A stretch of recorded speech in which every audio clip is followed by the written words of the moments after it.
김영환 충북지사가 김포서울 편입으로 시작된 메가서울을 작심 비판했습니다.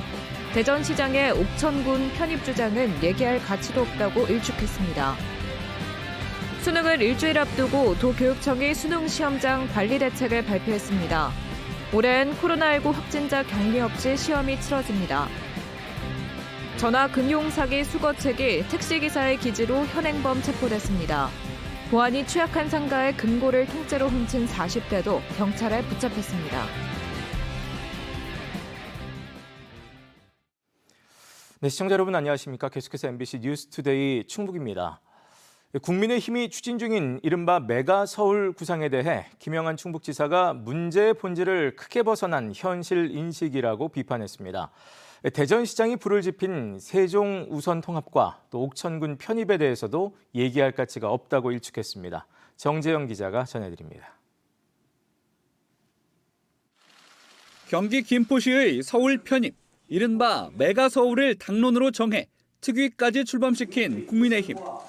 수도권 쏠림에 대응하기 위해 메가시티 출범을 추진 중인 충청권은 술렁였고 여당 소속인 충남지사는 지방시대 구현을 위한 청사진부터 제시하라며 당론에 반기를 들었습니다.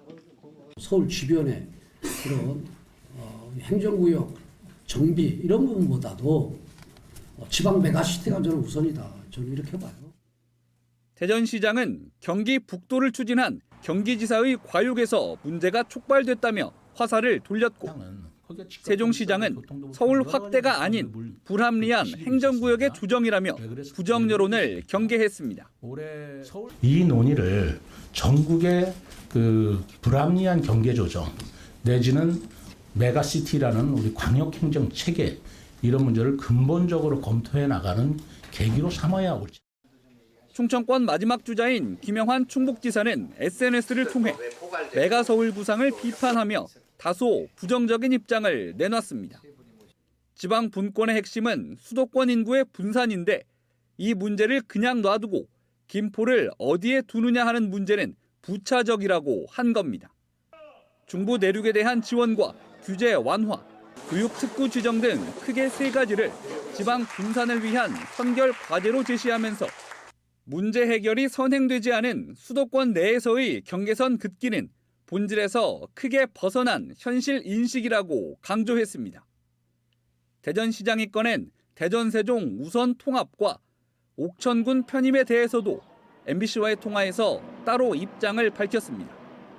대전시장은 전날 충청권 메가시티가 여의치 않다면 세종과 먼저 통합해야 하고 대전 생활권인 옥천군도 주민이 동의하면 합칠 수 있다고 말했습니다. 서로 협의가 잘 안 되면 저는 세종 대전을 통합을 먼저 해야 된다고. 그리고 대전 생활권대가 있습니다. 사실상 금산, 옥천 그런 여러 가지 논의들을 함께 결합을 해야 되는데 김영환 지사는 이에 대해 대전시장 혼자만의 생각이고 얘기할 가치도 없다면서 옥천을 독도에 빗대 독도가 우리 땅인데 왜 그런 걸 자꾸 문제 삼냐고 되물었습니다. 황규철 옥천군수 역시 대전 통합 얘기는 수년 전에 이미 정리됐고 주민 요구도 없다고 일축했습니다. MBC 뉴스 정재영입니다. 네, 오늘 16일 치러지는 올해 수능이 어느새 일주일 앞으로 다가왔습니다. 수험생들은 막바지 시험 준비에 매진하고 있을 때지요. 충북에서는 12,000여 명이 시험을 보는데 재학생은 줄고 이른바 N수생은 늘었습니다. 이지연 기자입니다. 수능을 일주일 앞둔 고등학교 3학년 교실. 쉬는 시간을 알리는 종소리가 울렸지만 학생들은 여전히 자리를 지키고 있습니다. 실제 수능 시간에 맞춰 모의 시험지를 풀어보는 겁니다. 수능 시간에 맞춰가지고 수능 국어 시간에는 국어하고 수능 수학 시간에는 수학하고 그런 식으로 하고 있습니다. 시험이 일주일 앞으로 다가오면서 교사들도 학생들의 컨디션을 관리하는 등 세심하게 지도하고 있습니다. 수능 사흘 전부터는 학교 종소리도 아예 수능 시간에 맞출 예정입니다. 수능 시간표대로 학교 종을 맞춰서 수능 날 일정대로 친구들이 공부할 수 있도록 준비하려고 하고 있습니다. 올해 충북 응시자는 12,220명. 재학생이 줄면서 지난해보다 400명가량 감소했습니다. 대신 N수생은 전년도보다 300명 넘게 늘었습니다. 정부가 올해 수능에서 초고난도 문제인 킬러 문항을 없애기로 하면서 기대감을 가진 N수생이 많아진 겁니다. 응시생은 청주와 충주, 제천, 옥천 등 4개 권역으로 나눠진 34개교, 540여 교실에서 시험을 치릅니다. 수험생은 오전 8시 10분까지 입시를 마쳐야 하고 휴대전화를 비롯해 통신 기능이 있는 이어폰 등 모든 전자기기는 반입이 금지됩니다. 도교육청은 수험생들이 차질 없이 시험을 볼 수 있도록 방송시설도 2차례에 걸쳐 점검했습니다. 충청북도청, 충북경찰청 등 관계기관과 협조를 통하여 시험장 반경 2km 이내 간선 도로를 집중 관리하도록 요청하였습니다. 도교육청은 올해부터는 코로나19 확진자 격리 없이 시험이 진행되지만 환자 본인이 원할 경우에는 분리된 시험실에서 시험을 볼 수 있다고 밝혔습니다. MBC 뉴스 이지연입니다. 충북 학교 급식실에 설치된 환기 설비가 대부분 낡거나 성능이 떨어져 개선이 필요한 것으로 나타났습니다. 충청북도 교육청이 자체 조리실을 운영하는 447개 학교의 급식실 환기 시설을 점검한 결과 한 곳을 제외한 446곳이 학교 급식 조리실 환기 설비 가이드 기준을 충족하지 못했습니다. 도교육청은 오는 2025년까지 552억 원을 들여 기준에 미흡한 조리실의 환기 설비를 단계적으로 교체해 나갈 계획입니다. 저금리 대출이라고 속여 돈을 뜯어낸 전화금융사기 수거책이 택시기사의 기지로 경찰에 붙잡혔습니다. 또 보안이 취약한 동네 상가 문을 뜯고 금고를 통째로 훔친 40대도 구속됐습니다. 사건 사고 소식 김은초 기자가 전해드립니다. 한 남성이 통화 중인 여성에게서 흰 봉투를 받아 가방에 넣습니다. 곧바로 자리를 벗어나더니 길가에서 택시에 올라탑니다. 기존 대출을 낮은 금리로 바꿔준다고 속여 1,000만 원을 건네받은 전화금융사기 현금 수거책입니다. 신고를 받은 경찰은 CCTV로 택시 번호를 알아내 택시 기사에게 전화를 걸었습니다. 듣기만 하시라고. 지금 그 타신 손님이 보이시피싱이니까 시간을 끌어서 형사들이 출동할 수 있는 시간을 만들어 달래요. 택시 기사는 고속도로 휴게소에 들어간 뒤 차가 고장난 것처럼 행동해 시간을 끌었습니다. 택시 기사의 도움으로 경찰은 전화금융사기 현금 수거책인 20대 남성을 현행범으로 붙잡았고 피해자에게 현금 1,000만 원도 돌려줬습니다. 새벽녘 텅 빈 상점에서 마스크와 모자를 쓴 남성이 몸통만한 상자를 들고 걸어 나옵니다. 왕복 7차로 도로지만 중앙선을 넘어 자연스럽게 무단횡단도 합니다. 이 남성은 현금이 든 금전 출납기와 담배 등 300만 원 상당의 금품을 통째로 훔쳤습니다. 새벽 시간 보안이 허술한 상점을 노려 절단기와 망치를 사용해 범행을 저질렀습니다. 다른 데는 이제 캡스가 다 돼 있잖아요. 자르고 들어가는 데가 없어요. 돌아다니다 보니까 거기는 유독 출입문에 바깥에서 짱구가 돼 있는 거예요. 집안 주방이 새까맣게 그을리고 천장은 뻥 뚫렸습니다. 청주시 복대동의 500여 세대 규모 오피스텔에서 불이 났습니다. 다친 사람은 없었지만 주민 35명이 대피하는 소동이 벌어졌습니다. 불이 난 곳은 4층 주방, 집주인은 외출한 상태였고 집안에 있던 건 고양이 한 마리뿐이었습니다. 사람이 없는 상태에서 화구가 켜져 있었던 점으로 봤을 때, 그리고 하이라이트는 이 터치 방식이다 보니까 고양이 손에 의해서도 작동을 하거든요. 경찰과 소방당국은 빈집에 홀로 있던 고양이가 전기레인지에 올라가 전원 버튼이 눌리면서 불이 난 걸로 보고 정확한 화재 원인을 조사 중입니다. MBC 뉴스 김은초입니다. 엘리베이터에 갇혀 화가 난다는 이유로 관리소 직원을 흉기로 위협한 남성이 경찰에 붙잡혔습니다. 청주 청원경찰서는 지난 6일 오후 10시쯤 엘리베이터에 갇혔는데 비상벨을 눌러도 아무도 응답하지 않았다며 아파트 관리사무소 직원을 불러 흉기로 위협한 40대 남성을 불구속 입건했습니다. 이 남성은 경찰 조사 과정에서 화를 낸 것은 맞지만 구매한 흉기를 들고 있었을 뿐이라고 진술한 것으로 알려졌습니다. 아시아 최대 규모를 자랑하는 네이버 데이터 센터가 세종시에 문을 열었습니다. 세종시는 네이버와 함께 산학연 협력과 또 시민을 위한 IT 교육도 강화하기로 했습니다. 보도에 이승섭 기자입니다. 세종시 사해 이생활권에 있는 부용산. 부용산 초입에 있는 축구장 41개 크기의 부지에 국내 최대의 포털 기업 네이버의 데이터 센터 각 세종이 들어섰습니다. 고려시대 8만 대장경을 보관한 장경각의 정신과 기술을 계승하기 위해 이름 붙여진 각 세종은 아시아에서 가장 큰 규모인 최대 60만 대의 서버를 수용할 수 있습니다. 여기서 다루는 데이터의 양은 국립중앙도서관의 100만 배에 달합니다. 단단한 화강암으로 된 부지에 자리했고 원자력 발전소 수준의 내진 설계가 적용돼 안전성도 갖췄습니다. 산바람이 서버에 열을 식혀주고 남은 열과 빗물은 난방이나 조경 용수 등으로 재활용해 탄소 배출도 최소화했습니다. 네이버는 경제성과 안전성을 동시에 도모하기 위해 강원도 춘천에 이어 세종의 두 번째 데이터 센터를 열었습니다. 세종 지역의 데이터 센터를 확보함으로써 수도권에 분산되어 있는 데이터 센터의 과밀을 억제하고 이 세종 지역의 지역 발전에 이바지하고자 각 세종은 현재 조성 중인 대학 공동 캠퍼스 도시첨단 산업단지와 맞닿아 있습니다. 세종시는 이들을 중심으로 한 산학연 협력을 강화하고 양자산업과 미래 전략산업 등을 연계 발전시킬 수 있을 것으로 기대하고 있습니다. 세종의 지식산업뿐만 아니라 나아가서 우리나라의 지식산업 내지는 첨단산업의 중요한 기초가 될 것이라고 생각합니다. 네이버는 각 세종 건립을 계기로 세종 시민과 학생에게 클라우드와 같은 IT 기술을 가르쳐 지역사회 공헌에도 나섰습니다. MBC 뉴스 이승섭입니다. 진천군이 모든 군민을 대상으로 버스 요금 무료화를 추진합니다. 진천군은 내년 상반기에 주소 등록 외국인을 포함한 모든 군민이 버스를 무료로 이용할 수 있도록 타당성 검토 용역과 군의회 협의를 거쳐 조례 제정을 준비하고 있습니다.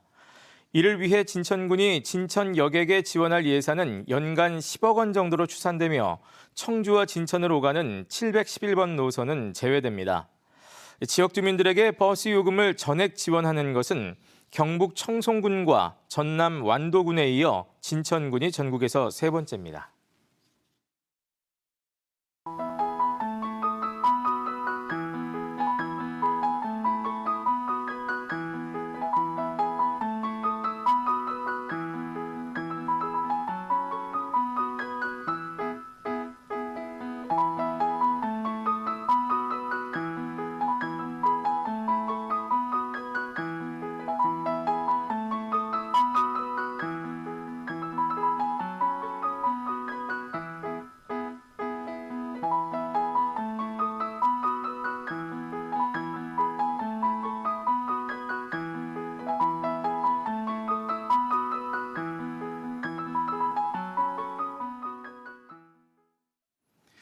겨울철을 앞두고 어려운 이웃을 돕기 위한 김장김치 나눔 행사가 이어지고 있습니다. 육거리 종합시장 각 상인회와 분여회 등 70여 명은 어제 시장 광장에서 김장김치 1000여 포기를 직접 담가 무료 급식소와 장애인 센터 등에 전달했습니다. 또 충주 소량기 누리봉사회와 노은 라이온스 클럽도 사랑의 김장 나누기 행사를 열고 어려운 이웃들과 김치를 나눴습니다. 괴산군이 라오스 노동사회복지부와 외국인 계절근로자 교류를 하기로 협약했습니다. 송윤원 괴산군수는 라오스의 수도 비엔티안에서 라오스 노동사회복지부 장관과 간담회를 열고 농업 분야 교류에 대해 의견을 나눴습니다. 이에 따라 앞으로 라오스 노동사회복지부는 한국 농촌에 적합한 근로자 선발과 교육을, 그리고 괴산군은 계절근로자가 머물 숙소 점검을 담당하게 됩니다. 이로써 괴산군의 인력교류 대상 국가는 캄보디아와 필리핀, 라오스까지 3곳으로 늘었습니다. 괴산군이 군민 안전보험 개선을 위해 연구 용역을 진행합니다. 이번 연구 용역은 지난 2018년부터 가입한 군민 안전보험의 현황 등을 구체적으로 분석하고 실제 군민들에게 필요한 보험 보장 확대를 위해 마련됐습니다.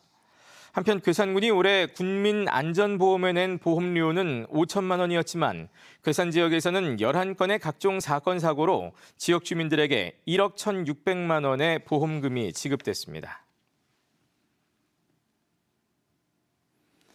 남한강 잔도와 수양계 빗터널 등 단양군의 시설, 프로그램이 대한민국의 대표 야간 관광 상품으로 선정됐습니다. 문화체육관광부와 한국관광공사는 밤이 더 아름다운 야간 관광 명소 100곳을 선정해 대한민국 밤밤곡곡 100이라는 이름으로 발표했습니다. 충북에서는 남한강 잔도와 수양계 빗터널, 그리고 야간 미션 투어 등 산양에서만 3곳이 선정됐습니다. 한편 문화체육관광부는 지역에 새롭고 다채로운 야간 관광 콘텐츠를 발굴하고 활성화할 계획이라고 밝혔습니다. 법주사에서 문경세제까지 백두대간을 관통하는 208km 길이의 속리산 둘레길이 국가숲길로 지정됐습니다. 산림청은 속리산 둘레길이 법주사를 비롯한 고찰과 천왕봉과 조룡산 등의 명산, 그리고 세족길과 용추 폭포 등이 있어 역사 문화적 가치와 생태 경관적 가치가 우수하다고 밝혔습니다. 이로써 국가숲길은 속리산 숲길을 포함해 지리산 둘레길과 대관령 숲길 등 모두 9곳으로 늘었습니다. 국가숲길로 지정된 곳은 운영관리 지침을 마련해 민간협의회가 체계적으로 관리하게 됩니다. 충주 목계 솔밭 캠핑장과 영동 송호관광지 캠핑장, 그리고 보은 부감 농촌체험 야영장이 2023년 공공우수 야영장으로 선정됐습니다. 문화체육관광부와 한국관광공사는 자치단체와 공공이 운영하는 야영장 가운데 충주 목계 솔밭 등 전국의 우수 야영장 20곳을 발표하고 홍보 등을 지원하기로 했습니다. 충주 목계 솔밭과 영동 송호관광지는 친환경 부문에서, 또 보은 부감 농촌체험관 야영장은 가족 친화 부문에서 각각 좋은 평가를 받았습니다. 충주시가 신혼부부의 주거비용 부담을 낮춰주기 위해 주거자금 대출이자 지원을 확대합니다. 충주시는 최근 조례 개정을 통해 지원 대상을 기존 1, 2금융권에 이어 국가나 공공기관 대출 상품까지 확대하고 가구당 연 100만 원까지 대출 이자를 최대 3년 동안 지원하기로 했습니다. 대상은 충주에 주소를 두고 혼인신고를 한 지 7년이 안 된 신혼부부로 희망자는 이달 30일까지 사는 곳의 행정복지센터에서 신청하면 됩니다. 2차 전지 소재 공장이 청주 오창 테크노폴리스에서 들어섭니다. 주식회사 이녹스 첨단 소재의 자회사인 이녹스 리튬은 어제 착공식을 열고 내년 12월까지 2,500억 원을 투자해 리튬 양극재 제조 공장을 지을 계획입니다. 청주시는 공장이 건립되면 200명 이상의 신규 일자리가 창출될 것으로 기대하고 있습니다. 영동군의 주요 관광지와 농특산물을 홍보하기 위한 인터넷 정보 검색 대회가 오는 19일까지 열립니다. 영동군청 홈페이지를 통해 진행되는 이번 대회는 영동의 축제와 관광 정보, 또 기초 상식 등이 문제로 출제됩니다. 대회에는 누구나 참여할 수 있으며 영동군은 만점자 가운데 70명을 무작위로 추첨해 지역 농특산물을 선물로 전달할 계획입니다. 청주시와 옥천군 등 도내 시군에서 내년도 유기질 비료 지원 사업 신청을 받습니다. 지원 대상 비료는 유기질 비료 3종과 부숙 유기질 비료 2종으로 20kg 한 포대당 1,300원에서 1,600원을 지원합니다. 희망농가는 농지가 있는 행정복지센터를 통해 신청하면 되며 농업경영체에 등록하지 않은 농가는 지원받을 수 있습니다. 이번에 신청한 비료는 내년 1월부터 순차적으로 공급될 예정입니다. 네, 뉴스를 마칩니다. 고맙습니다.